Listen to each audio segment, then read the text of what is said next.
We're going to be reviewing God of War Ragnarok. I know this game came out a long ass time ago by now, and we're just not getting to it, because of our schedule. But It takes a long ass time to play. yeah, well, hey, that game is long, so hey, we wanted to play every little detail of the game. At least Sage wanted to play every little detail in the game, get every trophy. Did you 100% this? I did everything except for the two most difficult, optional boss. Those are the only things that I have not done. Okay. So this game came out, I know, last year. Highly anticipated game when it was on the brink of release. This is a sequel to God of War, which came out in 2018, which I did play that game. I did beat that game. Loved that game, by the way.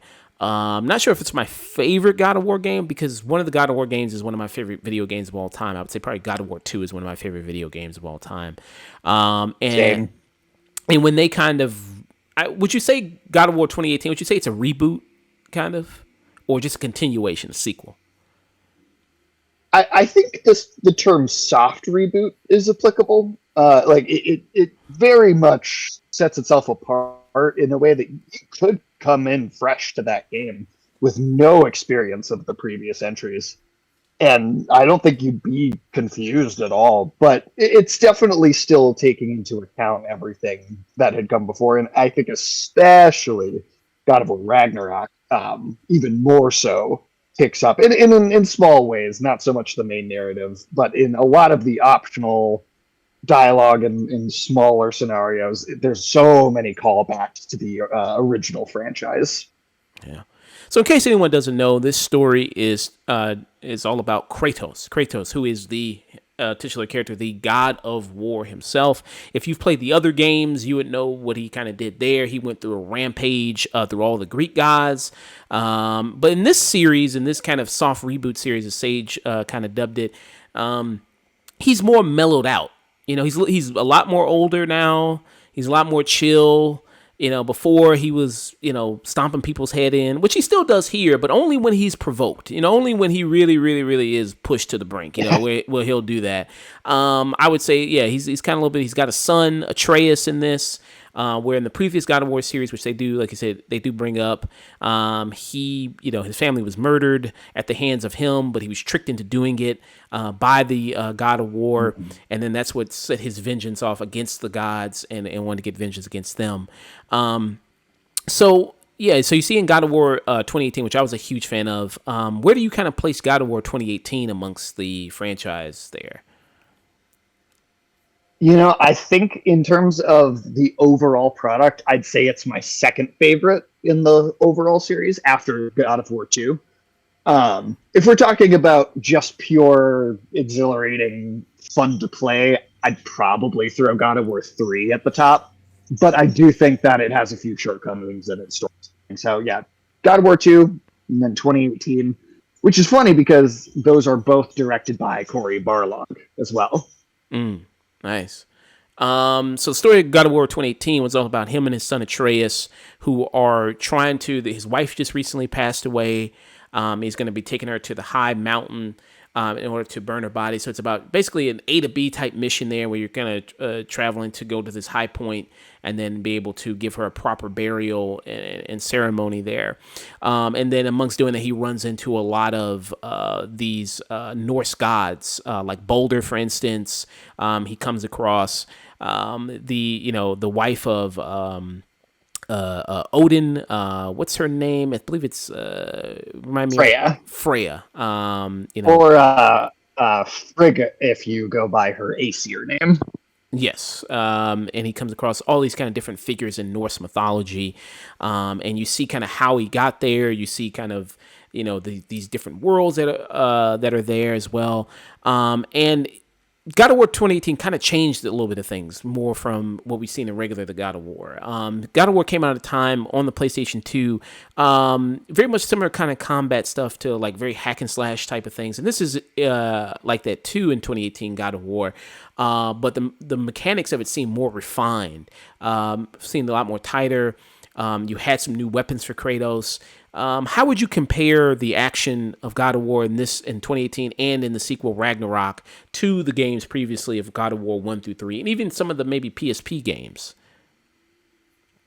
Yeah, and I when God of War Ragnarok was coming out, I actually went back and I played all five of the one, two, three, and then the two PSP spinoffs. So those are very much your classic hack and slash, like your Devil May Cry, your Bayonetta, your kind of stylish action game, and there's definitely elements of that kept over, but it really feels like a ground up RPG style combat. It doesn't totally feel. I don't think like a hack and slash. There's more precision I think required in these newer ones. You need to be a little bit more. I don't think you can get by button mashing the same way that you could in the originals. Um, but they're definitely still action games and very, very satisfying, visceral action games. But I definitely think there is a little more slower, methodical approach to the combat in games. Yeah, because I feel like when I played 2018, I had to really think more about, what I'm doing in terms of the action.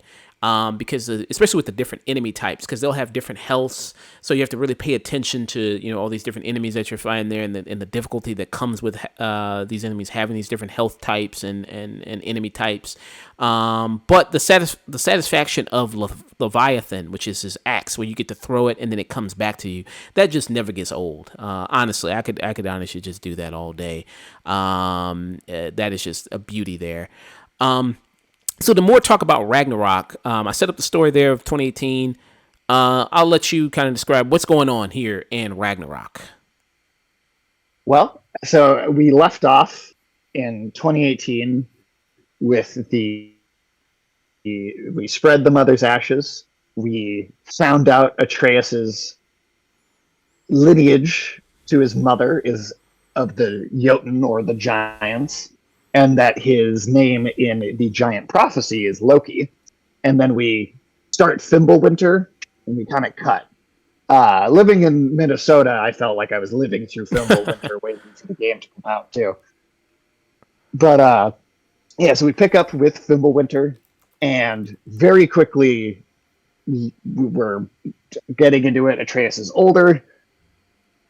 Very quickly, his powers, animal shape-shifting, things that Loki is known for very specifically in Norse mythology, all that stuff starts to manifest kind of right at the beginning of the game, building up to a clash with kind of characters that were talked about a lot in the first game, but never seen. Very, very, very built up characters like Thor and Odin.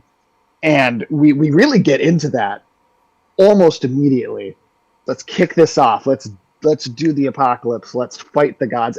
But then we do we divert a little bit. We slow down, and I think that is something that, and I was a big fan of this. It went against expectations for me because I was kind of thinking we would get something that was fast and maybe a little more like the older games in terms of pacing.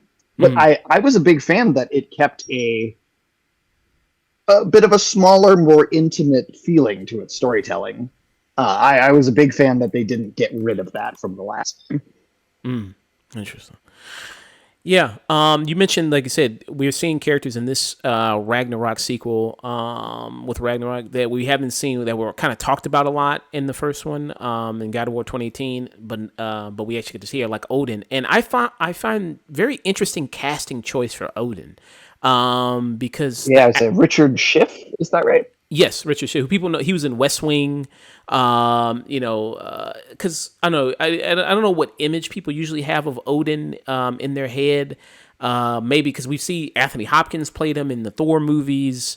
Kind of more of a, I guess, commanding figure. More of a kind of Yeah. maybe more physically imposing type figure, and you don't really get that from Richard Schiff. I heard him be kind of described as, when he's Odin, more of kind of like a mob boss. It's more kind of a mob boss type feel Yes. with him. What do you think about Richard? Absolutely. What do you think about him as Odin? I actually, that's one of my favorite parts of the game is his performance and the depiction of Odin, because I mean, we spent, if you count the spin-offs, 5 games building up Zeus as, the angry, you know old bearded buff dude in the sky, throwing lightning bolts. And I think that it almost had to do something unexpected to set itself apart from that, to not repeat that same kind of villain. And I love the direction he took. I mean, just little things he does, the way he wears a shawl over his shoulders and kind of does like a shake when he stands up that feels very mobster. The way he speaks, sometimes I have a issue with too much modern vernacular being used in fantasy, but I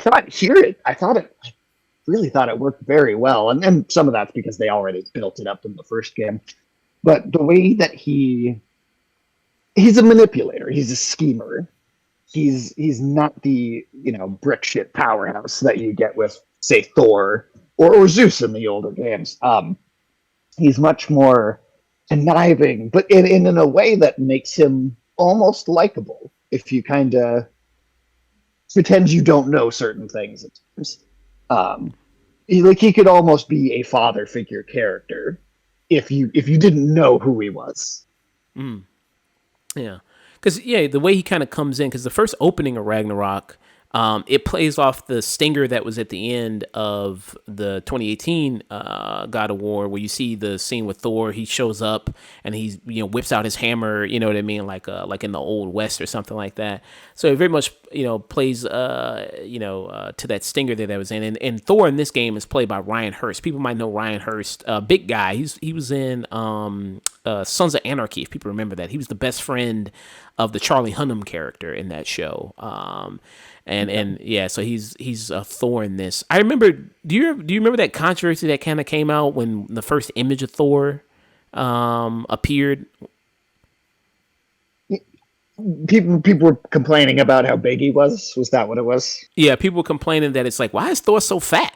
Like, what's kind of going on here? And I'm like, it's like, and then the Thor that people wanted, they were showing images of like, Chris Hemsworth's Thor, and more of kind of a, I don't know if this is offensive to say, but more of kind of a twink kind of Thor. Like he's got, you know what I mean? Like Twink Thor. You know what I mean? Like straight blonde hair. No, we got Bear Thor. Yeah. It's like this dude doesn't look like he can kill anybody at all. I mean, like, really? This Thor doesn't look like he can fuck somebody up? I mean, this dude is built like a house. He looked like, you know what I mean? It's more. He should be. Yeah, let me pull up an image of him there. But I was just surprised that people had such a negative reaction to this Thor, because I'm like, this dude looks, I mean, like the world's strongest men, how they would look. People pulled up and it was like, this is how a strong, actually, guy who like is a world-class weightlifter look, like big gut, like they don't have all those abs and everything like that, Well, especially in actual Viking culture. I mean, there's so much pop culture that is influenced by Norse mythology, but it was interesting because there's so many Viking based things I feel like in recent years, but not a lot of outright adaptations. And then I'm not even counting the MCU versions because it is so its own thing. It's an interpretation of the comic, which is also wildly different in its own interpretation to begin with. So, but if you go look at Norse mythology, Thor is described as a very, very large man. And in Viking culture, generally the ideal body type of a warrior, that's what that looked like in actual, when actual Vikings were around. So this was an idealized body type for them. So to me, it's the perfect way that he should look. Yeah, and because isn't it in Norse mythology where they say Thor like drank the entire ocean? I do believe that is a or some sort of equivalent to that, at least. Yeah. So I mean, and you see in this game that he does drink a lot. Like he drinks constantly. eats constantly. I Oh, mean, he's got some problems. yeah, I mean, definitely. But yeah, the way they kind of come in. Actually, let me get your thoughts there. Since you talked about Odin, what did you think about Thor in this game? Now that we're getting to see Thor as a character in this. Yeah, I also really liked how they played Thor. I mean, he's not. I was actually expecting him to be even more of a villain, based on Norse mythology. The Aesir truly are evil gods in Nordic myths. They are not good.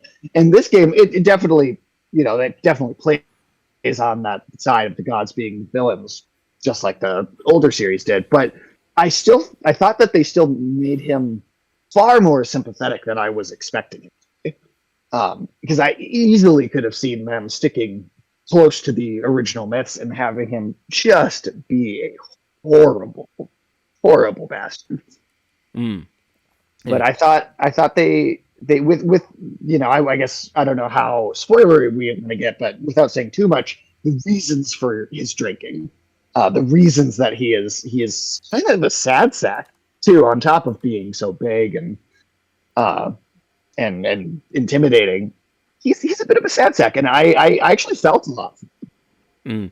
I mean, I guess you could spoil it. I mean, this game's been out for a while. I think Fair enough. yeah, I think you can kind of spoil it and discuss the reasons he Well, might and do I this. mean, the death of his sons in the first game plays a role in that, but it's especially his strained relationship with his daughter through that seems to really be where a lot of the drinking in this game at least is coming from. And they make comments about how he had quit for her, he promised he wouldn't do it anymore. I mean, it feels like a bit of a modern alcoholic parent and kind of traumatized child story playing out in a small way, maybe, because that's not the majority of what we're focusing on. But yeah, I really felt for him for his much as he, at the beginning he's comes off so antagonistic, and as soon as you get to Asgard and you kind of get to spend some time with them, yeah, I think they did a really good job of making you know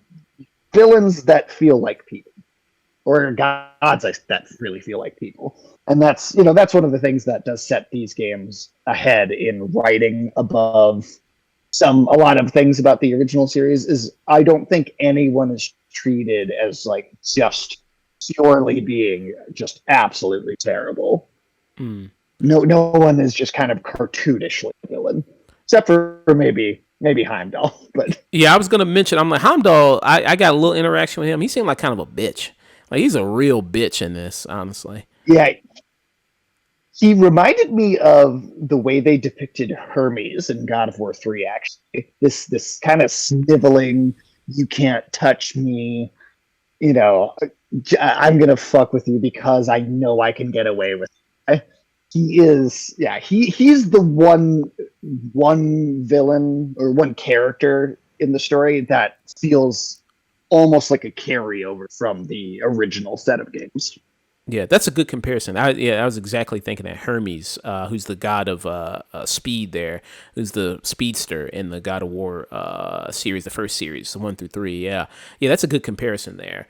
Because he does feel, like you said, cartoonishly kind of like he's just like, yeah, I know you can't touch me, I know you can't do anything. And there's a moment in the game where he just squares off with Thor, like he's standing in between him and Atreus.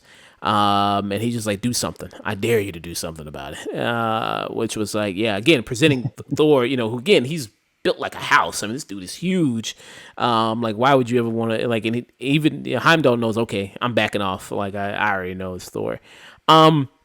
But yeah, you see Thor, who's really, going through a lot in this, and I mean, it's also a guy who basically, I mean, he committed war crimes. I guess. I mean, he killed, Oh yeah, he eradicated, genocide. yeah, I mean, he eradicated all the giants, in this, which actually would not say all the giants, because you do see some giants still remain there, a little bit, a few there, like, When they do drop a small bit of information that it's glossed over and it never comes up a second time, but we do get a very brief moment where they say those bodies, the sea of dead giants in the that we see at the end of the first game or the fourth game, however you want to think of it, I guess, that those are there to give the appearance that there are no more giants, and that we both have some souls left over, which is what I think we're about to talk about, and then also it is stated that some left the realms altogether, traveled somewhere else in the world, totally out of the Nordic mythology. And I think that's the one thread that they intentionally left open for future games. Yeah, because you see Atreus, who kind of travels and meets some giants, and then one of them is Angry Boda. Is that how they pronounce it? It's very close. I think it's Angraboda. Angry It's, Boda. it's it's not a big difference though. Um, and I know there was some controversy with her casting as well. What did you think about that? And then what did you think about Atreus in this game? Did you think he's a better character than he was in the first one? I mean, in the fourth game, I should say. Right. It's the titles, it can be confusing. No, I thought Atreus's progression here was great. I really enjoyed it because we get to flip back and forth between his and Kratos' perspective. You know, the kinds of things often in stories you'll have this information that gets kept secret from characters and the audience, and so it seems like someone is being untrustworthy. But here we get to see it play out on both ends, and so when Atreus is keeping secrets, I always understood him. I never felt like he was being unreasonable. I never felt like Kratos was being totally unreasonable. Like they both had good reasons to feel like they were protecting each other from respective truths. Um, as for the controversy with the casting, I didn't really get that at all, to be honest. I actually really liked her. I thought their awkward teenage kind of, oh, they've never met kids their own age, either of them, and so they have this awkward kind of, they almost don't know how to interact with each other relationship. I thought it was kind of adorable, honestly. That really got me. I really appreciated the character work. That was, if anything, I actually thought she was underutilized, and I would have liked to have seen more of her in the game. And I'm hoping that in the future we will get a bit more of that dynamic. Speaking about, we haven't really spoke much about Kratos in this one too much. Get your kind of perspective on him and see just get thoughts on him as a character and his evolution throughout all these games. So the first three games, he was voiced by T.C. Carson. T.C. Carson, who people might know, he was a character in Living Single there. And then he played Kyle in that show, and then he got replaced in the 2018 God of War by Christopher Judge. People might know Christopher Judge. He was in Stargate. He was in that. That's a big show that he was in. And I heard T.C. Carson talk about it. He got interviewed. I heard him, and he said that he didn't get a call. He didn't get anything. He didn't know he was being replaced. He didn't know that they were making another God of War. They just all of a sudden he saw that they were making another one, and they were going ahead with it, and then that was it. Like he didn't get any type of notice or anything like that. He heard about it just like how we all did. What do you think is the difference between this Kratos, who's voiced by Christopher Judge, and then the older Kratos, I should say younger Kratos there, voiced by T.C. Carson in the first three games? Yeah. Well, that is too bad that he didn't get any sort of call. I do understand why they ended up going with a different actor, but it's a shame. I feel like I hear so many stories about that when it change happens, that they just they didn't even try talking to the previous actor. Same thing happened when they replaced I forget the first actress's name, but they replaced her with Catherine Newton as Cassie in the Ant-Man movies. That same thing, didn't get a phone call, just found out when everybody else did. I think that's a shame. I don't see any good reason to not at least give a heads up. As for the difference, I get where they needed to make a change because it's because of the motion capture. That's my understanding of it. Is that T.C. Carson is a fairly short guy, and so they, having a child character be so integral into the story, the motion capture would not have worked without getting someone who is, much taller, like Christopher Judge, to have the height difference visualized properly. They still should have given him a phone, I think, though. Yeah. As for the differences in the actual character and the growth, I mean, I think it's a beautiful character arc what they've managed to do. I mean, I don't think most people thought Kratos was was a very redeemable character after God of War 3. I think he's very sympathetic in the first two God of War games, Hmm. but God of War 3 it's kind of one character across those three games, and 3 is where he throws reason away and he kind of becomes the monster, and he starts to kill past the point of reason at times. I mean, there's a moment you're going through Poseidon's chambers in God of War 3, and he just grabs just a woman that just happens to be there, just who is herself probably a sex slave to the gods, and he just ties her to a wheel to hold the door open, and then you can hear her getting squished by it after he goes through. So Yeah. he's become a inhumane, just kind of monster by the end of God of War 3. I think it's on purpose. I think the audience or the player is supposed to almost be a little uncomfortable by the things you're doing as you play the game.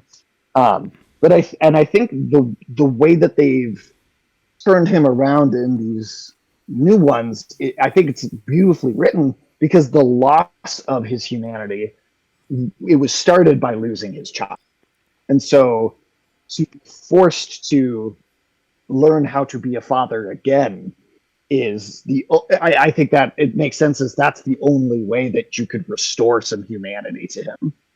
Uh, Otherwise, how do you get a character who is I mean he basically wiped Greece off the world, right, off the face of the earth. He killed everyone that was in that entire region.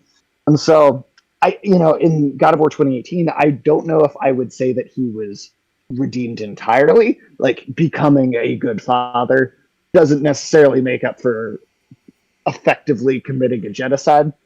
But this game is kind of about him preventing a genocide. And so if you're gonna have that redemption for a character like him, you basically got to have him make up for the exact thing that he did before. And I think they've done a great job mirroring each other from the two kind of eras of the games. Yeah.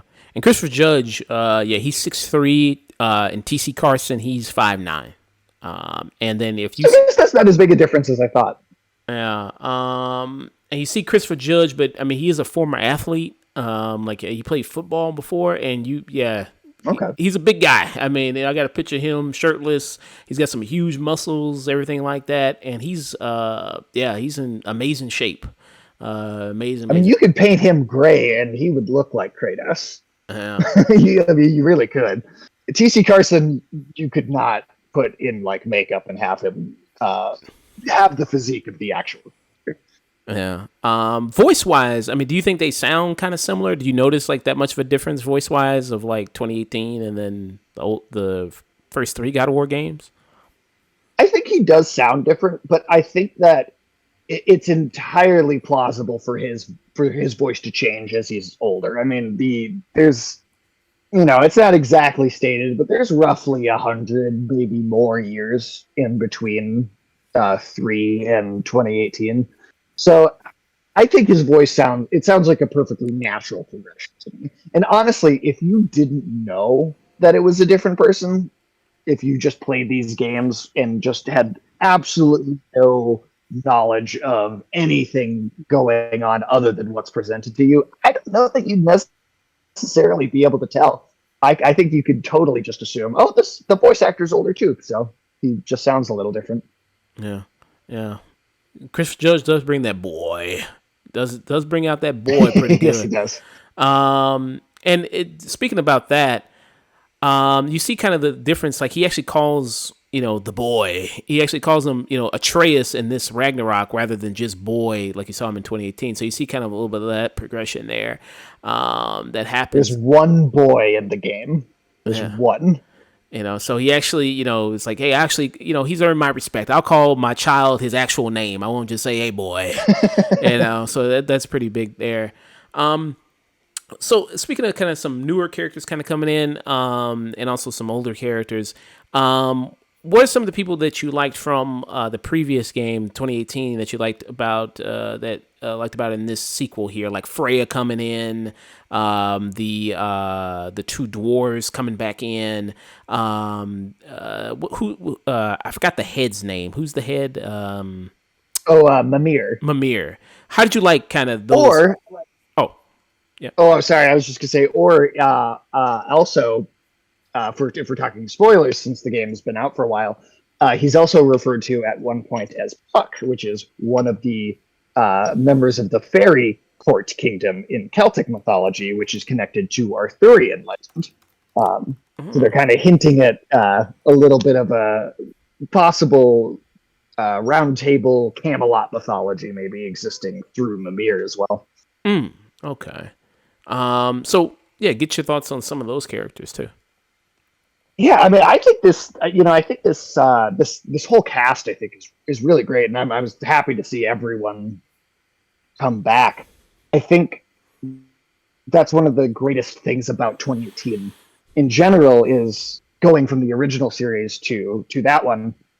In the original games, you didn't have, like, you had memorable voices, but for the most part, characters that would either die fairly quickly after being introduced, or they wouldn't have all that much screen time outside of like Kratos, Athena, Zeus, Gaia, probably just those four.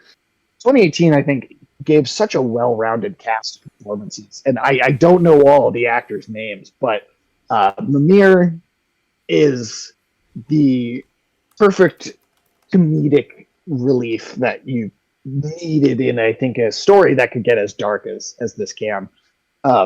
His his additions to everything, and in the first game, that's another progression too. Kratos calls Atreus by his name. He also was only referring to Mimir as head in the last one, and he actually calls him Mimir now. I mean, Kratos really just forging not only a relationship with his son, but also just human relationships outside of that. I mean, he sees Mimir and Brock and Freya, even with her trying to kill him because of her saving Atreus in the last game. He sees these people as genuine friends and allies, something that you didn't get outside of Athena in the originals. Kratos wasn't kind to anyone in those games. And I think their performances of these actors are all pretty much fantastic across the board. I don't think there's a weak link, to be honest. Maybe one criticism I do have, and it's not the voice acting itself so much as maybe more of a writing decision. It's a gameplay thing, not so much a story thing. I do think that the banter as you're moving around the world can sometimes be a little too frequent. Not just in them having conversations, but in I don't get more than like 2 seconds to look at like an environmental puzzle or obstacle before they just kind of go, "Oh, do exactly this. Here, look, this is what you're supposed to do." I felt like it was almost like the developers were like backseat driving just a little bit. What do you? they were sitting behind me going like, "This is how you're supposed to do it." How long do you think it should be before the game starts giving you hints? It should be like 10 minutes, 20 minutes? I'd say like 5. Like if I can't figure it out after 5 minutes, throw me a hint. Or the Uncharted games will do a thing where a little, you could press up on the D-pad after if you don't figure something out for 5 minutes, a little thing pops up in the corner. It's like press up to get a hint. Yeah. Or you could also solve it by maybe as an accessibility option. Give me all the hints. Give me some hints. Give me no hints. Maybe that's an option that you can choose. Because I've seen other games do that as well. Not at all a criticism of the actual performance, because I think those are stellar across the board. Whether it's Freya and her sorrow and anger and acceptance, I think that's all played beautifully. Mimir's just constant friendship, and even in the worst of times, he never judges too. Like there's this beautiful kind of, hey, I've committed war crimes, Kratos, you've committed war crimes, we get each other. Like we're both trying to make up for these things. And then I wanted to save Brock and Sindri for last because I think those two are. I think that's the heart of the whole thing. To be honest, I really think that, like, as much as I love the relationship between Atreus and Kratos, which I think that was truly the core of 2018, what they do with Sindri and Brock and how they kill Brock and the rage and sorrow and change in personality that Sindri had. That to me is the emotional heart of the entire story. So you have Brock and Sindri. So Brock is voiced by Robert Craighead, and then Sindri is voiced by Adam J. Harrington. Amir, who's voiced by Alistair Duncan. Who Amir, I mean, he's, you could say, I guess, the comedic relief along with him. Brock and Sindri, they're kind of the comedic elements of the game when you're not having Totally the stoic nature of Kratos, who's just kind of kind of just funny on his own. You know what I mean? Kind of the stoic nature of him. But yeah, they're kind of the comedic relief there. But Mimir is always funny because he just is like, I don't ever trust fucking Odin. Odin is a fucking asshole. Like, don't ever trust him. I know him. You know what I mean? Never, ever, ever trust that guy. But the voice cast, like I said, the terrible shit that he did too was also at the behest of Odin, so he knows exactly how Odin can manipulate someone. Yeah. So, like I said, the voice cast in here is amazing. And you also get like Deborah Ann Wolf, who comes in, who plays his wife, and this Kratos' wife. It's like, damn. Yes, that was a surprise. That was a surprise. Yeah. How'd you like that part of the game? Like exploring more of that? Yeah, I thought that was great. I mean, it was almost a small thing in the 2018 game that I had almost said at playing that. I wish we could get a little flashback and just get a little bit of what that relationship was like. And they gave me exactly what I wanted here. I thought she was great for as little screen time as they do give her. I thought that it was pretty powerful. I mean, more so even than just Kratos becoming better for his child. You can see how he'd already started along that process because of her and how their relationship developed. Yeah. Yeah. You also have Brent Dalton, who's in this, who plays Fury. Is that how you say? Oh, Freyr. Freyr. Freyr. Who's the god of war for Norse mythology. What did you kind of think about him coming in? Because he's kind of coming in as somebody who's like, he's basically a pacifist now, and he's kind of going around. I think. Oh, sorry. Freyr is Freya's brother, who's leading the rebellion in Vanheim, and Tyr is the god of war. Oh, I'm sorry. Tyr is the god of war. Yeah. So go to Tyr and then go to Freyr. So what'd you think about Tyr in this? Well, so it's interesting. So full spoilers on the table. We don't get to know Tyr really all that well. We do get to spend some time with him post game, and you really get to get a look at his mind there and kind of how he reacts to things. It's interesting because I'm currently every Tuesday 2 to 5 p.m. We're playing God of War Ragnarok on my Twitch channel, and my two co-hosts, their first time through, they have no idea what's coming, and every time Tyr comes on screen, one of them's like, "Oh, this bitch again."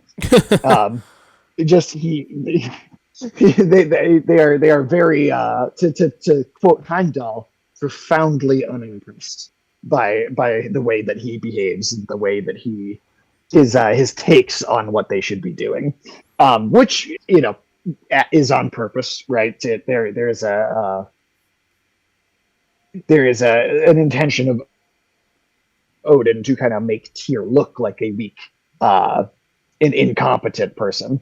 Now, that's not to say that just because he's a pacifist, that's true, but he does play. He is played off as so incapable of assisting that, again, intentional. That I think he can honestly come off as kind of unlikable throughout most of the game until the twist happens. Okay. And Brett Dalton's character.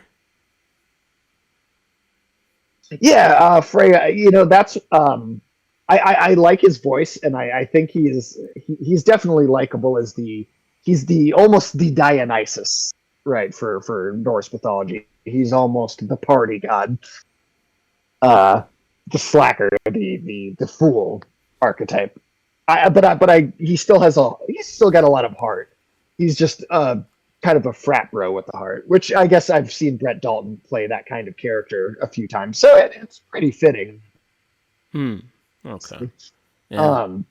One criticism in the story I will give is I do think you know in classic in actual Norse mythology, Freyr dies at Ragnarok, and I think these games, they change so many things about the mythology to suit the purposes of the story.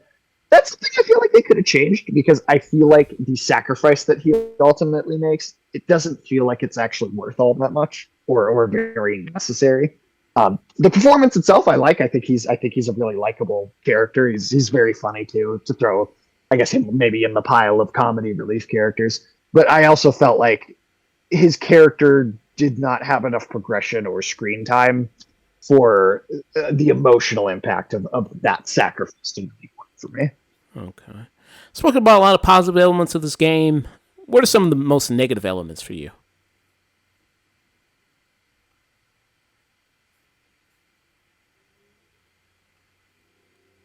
I'm sorry, I think you cut out just a little bit there. Well, I'm sorry. I said, what are some of the most negative elements of this game? We spoke about the positive elements. Yeah, well, so I've said a couple. I think Freyr's sacrifice, bit of a weak point in the narrative. I think the characters give you a little too much advice during general gameplay. I wish they would have let me kind of figure some things out for myself. It makes the some of the environmental stuff feel just a little pointless. It's like, why are these obstacles even here for me to solve if you're just going to explain them to me right away? Um, and then you know I think it's not something that bothered me as much, but I have heard it as a general criticism from a lot of other people, so I feel like it's still worth bringing up. But I do think that the game could be, you could call it a little padded. Some of the side content, some of the just the volume of just how much there is to do, just how much there is to traverse, especially in the opening couple of hours where the narratives, it's a little slower, and I don't mind that. But there are times when it's like, did this game have to be quite as long as it is? I don't know. Like I said, it's not so much of a problem for me, but I think there are quite a few people I've heard say, I liked it, but it did go on and on. And I do understand that. I mean, I'm someone who is a little sick of open world games in general. When they work, they really work. But I do think there's been an influx of them, and so sometimes just playing it a little shorter and sweeter is better. I think 2018 was like the perfect length. And I know that this is also a more ambitious story overall. So I get, you got to be a bit longer if you're going to tell so much bigger of a narrative. But that also brings me to another point. I think that for all the talk of Ragnarok and this cosmic end of the world, this cataclysmic event of the armies from all the realms, and once you get to that point at the end of the game, I enjoyed that section, but I feel like they could have done more with it in terms of presentation, because a lot of that kind of big final act, you're just kind of fighting the same enemies you've been fighting the whole game. Um, it's kind of mostly just the same stock stuff, which again I enjoy. I've enjoyed it throughout the whole game, and I enjoyed it at the end. But you are almost expecting to be doing something a little more grand, like the boss fight with Balder at the very end of 2018 with the reanimated giant corpse, and we change arenas like 3 or 4 times and go like fight in multiple different places, and then at the very end we kind of have a small personal conclusion to the fight. In this, You fight Thor and Odin in the same circular arena in front of a house. And not that that's necessarily a bad thing to have something that's smaller in scale, but I do feel like it was built up to be so grand and so epic. And I like the intimate nature of the storytelling, but I also think that it is not unreasonable to expect the God of War franchise to just have something that's a little more visually impressive in Mm. terms of its presentation at the end, you know? Did you think some of the boss battles were kind of lame? I didn't think they were bad. I didn't think they were bad. I still liked them because I thought the narrative and the storytelling going into them was still impressive the entire time. But like, if you're going to compare, you fight Thor twice in the game. The way that the opening boss battle plays out, where you fight him in one spot and then he throws you in the air and you fly into another arena and you create the lightning tree and then you fight there and then you get thrown somewhere else and you fight there. There's more dynamic presentation going on in that battle compared to the second Thor fight where you really do just fight him in front of one house. It's just not.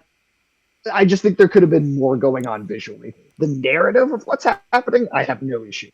I just think that the presentation could have been a little grander. Mm. Speaking of some of the kind of the boss battles, the fighting in the game, weapon wise, you get a couple new weapons here. What did you think about that? I know some people were disappointed. Well, maybe I'm just talking about mainly me. I was really heavily disappointed. You didn't actually get to wield Mjolnir. What do you think about some of the newer weapons in this game? Well, the main one is the drop near spear. I thought that was awesome. I thought that was a lot of fun. Kind of calling back to his days as a Spartan. I thought that was done very well. I also was hoping to use Mjolnir. I get why they didn't, just because the Leviathan axe in the throw and callback function is so similar. But if nothing else, they could have at least been like, here's a skin that makes the Leviathan axe look like Mjolnir. I was also disappointed by that too. I thought you're going to have a God of War game with Thor, with Mjolnir, and Kratos is never going to use that hammer. That's a missed opportunity to me for sure. But I do think the big new thing in terms of combat, I think that I really, really enjoyed was getting to play as Atreus, even if he didn't have the most fleshed out skill tree, and it didn't evolve as much as it could have. I still really enjoyed the different lighter kind of almost ballet movement archer feel that he had going on. I thought that was a lot of fun. But I also think 2018 made such a big, impressive improvement by adding that Leviathan. And so, I like the spear, but nothing in the game feels quite as fresh and exciting as the Leviathan axe did the first time you got to use that. Or even using the Nemean gauntlets in God of War 3. That felt like such a unique kind of swap and change of what you had been doing in the franchise up to that point. So yeah, I'm with you there. I do think the weapon variety, that's a little bit of a disappointment. Okay. Yeah. Trace, you get a little bit more control of him, especially now that he can summon these different animals, like with magic and everything like that can help you in battle. That's kind of fun to play around with that stuff. Yeah. What'd you think about some of the music of this game, scoring? And do you think that this game has a good ending to it? And do you believe that potentially we're going to see another God of War game? Well, so the music, I really like the music. I've always liked the music in this franchise. I believe these two Nordic games, the composer is Bear McCreary, primarily at least. And that's a name that I almost every time I see that name on a project, I get excited about it. He also did the title credits for Black Sails, which I think is the first time I heard of him. Yeah, I think the music is consistently good. It packs the emotional punch that they're looking for, even when the visual presentation like lets down a little bit sometimes. But as far as the ending, I think it depends. It depends on where we go next. I think we're guaranteed more games. I think that is like well, because after 2018 came out, they said that they had plans for 5 more. Really, 5 more? Wow. Now the Norse series was originally imagined to be a trilogy, and then they decided to do it in two. So I could see maybe now it's like 3 instead of 4 more. So maybe those plans have condensed somewhat, and who knows? Those plans could change. You never know what's going on behind the scenes. But I think they leave it open ended with Atreus searching for the rest of his people. I think that's been done for a very good reason, and we've seen so many hints at other mythologies that I don't think there's any way they stop here. Um, as for the quality of like where the story actually leaves off, I think that if this was it, I would say I don't think it packs quite the punch I want. As a stepping stone to more story, I think potentially in hindsight could work very, very well as the bridge to the next part or arc or whatever. Um, but I think if they ended it here, I would be a little let down. I'm like, oh, a little more didn't happen, or we maybe Kratos, maybe he should have died. He does survive to the end of the game, which I think that was a surprise to me. Was that a surprise to you? Yeah, I thought maybe they're gonna pass it off to Atreus. Actually. So I thought it was going to be the Atreus series from now on, but I don't know. I mean, he is the star of the franchise, so that's hard to do. Right. So I think my feelings on this ending are really gonna kind of depend on what we do in the future, because I think Atreus has to go search for his people. Kratos was left off in a place where what else? It's hard to imagine him being dragged into another conflict because he has become a god of war, kind of like the real tier is described. He's a god of war that is about preventing war. He's a god of war that's about brokering peace, not one that thrives off of war and engages in bloodlust. And so it feels like a conclusive character arc where he maybe should have died after coming to that point. But yeah, it really depends on. You're gonna have to get creative to pull him back into things. Atreus, I see where there's conflict and story to tell and narrative to have, and I get you could pull Kratos in because Atreus is in trouble, but I think that would feel a little lazy if it's just Atreus needs help and so Kratos has to come do something. I would really like to see there continue to be a more directly personal reason for Kratos to be involved. And maybe that is war coming to his doorstep from another mythology. I don't know if you've ever read too much into the original plan for God of War 3, but after 2 ended with the Titans scaling Olympus, the initial kind of concept was you were going to climb Olympus and kill Zeus in the first 15 minutes of the game. And then uh, basically a rift in time and space was going to open up, and the Norse, Egyptian, all these gods were going to start coming through and trying to conquer Olympus because it had no ruler. And the game was going to end with Kratos killing, or he was basically going to wipe like all gods out by like destroying humanity's belief in them, and then it was going to end with him being the Grim Reaper in like a world with no gods. That's the wild direction they were going to take. But you could use a concept of, hey, the ruler of these lands isn't here anymore. Maybe Set, right, as kind of the evil god of Egyptian mythology. Maybe he's like, I'm going to make a move. I'm going to go conquer a place. There's plenty of mythologies. So you could do something with Mesoamerican. Aztecs. You could do some Incan or Mayan Aztec stuff. You could go to the east. I don't know. I think, and they've hinted at several of these things. Yeah, I think for me the ending is very much we'll see what they do next. Right now I'm in the middle, and I could be swung either way depending on where we go. Yeah. Yeah. Yeah, it's possible to see they create more games since, PlayStation, obviously, like I said, this is a big franchise for them. There's a rumor they're going to have a handheld system on the way. So I imagine they want to get some good content on the handheld system that Sony PlayStation is going to do. And of course, a big thing that's going to get people into it is probably another God of War game or something good, like they did with the PSP. Like they had God of War Ascensions, maybe just like a little one-off game there. Something they could do there that people could play.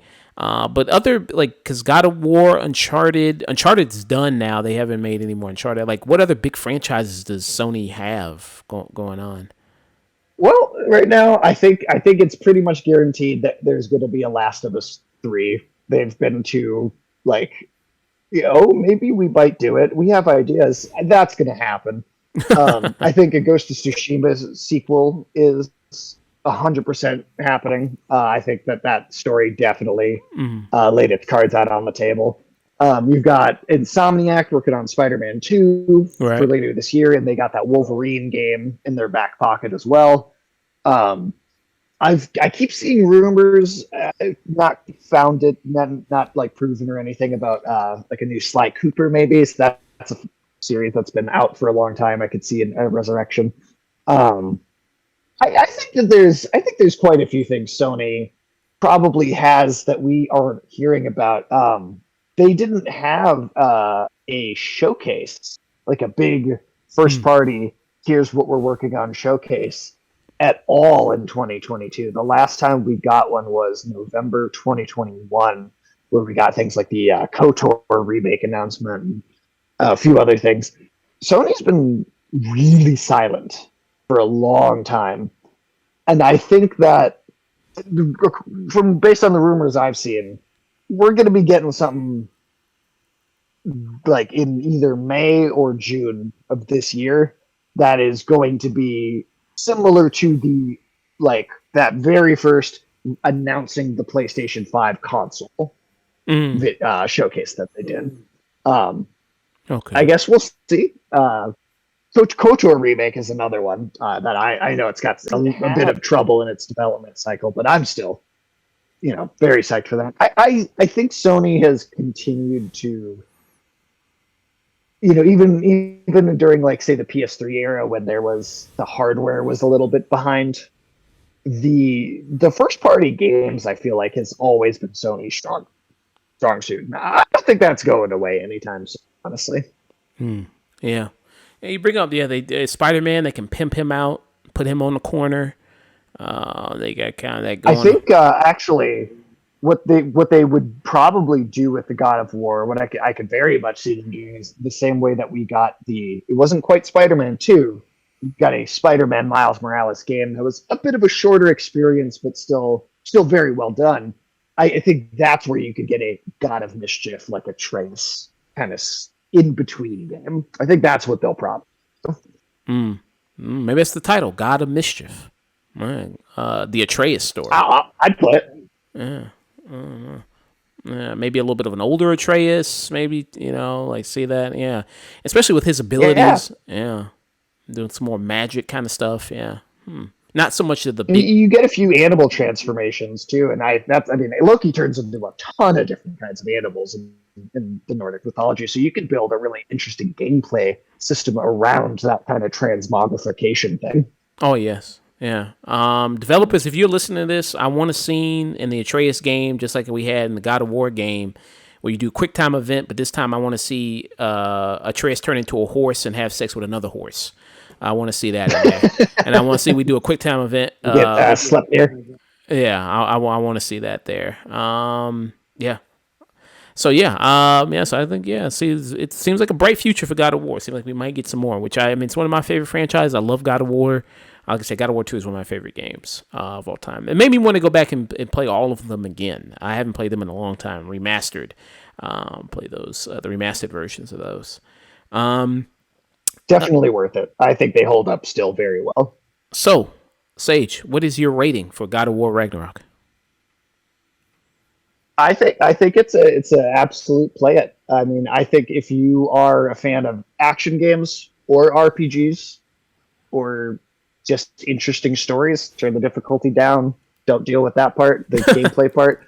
I think if you want something that'll last you a while, if you want something that'll make you feel something, I think I think it checks a lot of the boxes on what I want in a video game. I've always cared more about narrative than gameplay, and I think this game has both.